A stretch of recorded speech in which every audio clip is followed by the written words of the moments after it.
అందరికీ నమస్కారం. రెండు తెలుగు రాష్ట్రాలు వేరైనా, యాసలు వేరైనా, దేశ భాషలందు తెలుగు లెస్స అన్నారు మన పెద్దలు. ఒక్కొక్క ప్రాంతంలో ఒక్కొక్క వంటకు ప్రత్యేకత ఉంది. ఈరోజు నాటుకోడి పులుసుతో రాగి సంకటి చేస్తున్నాం. అది ఎలా తయారు చేస్తామో ఏంటో చూపిస్తాం, రండి పదండి.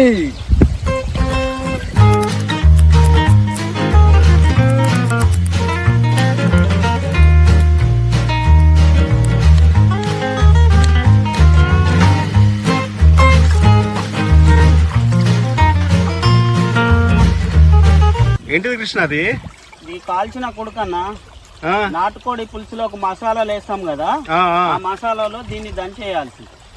Okay okay, super. ఇట్లా వేస్తే టేస్ట్ కూడా బాగా వస్తుంది కదా. టేస్ట్ కూడా బాగా వస్తుంది.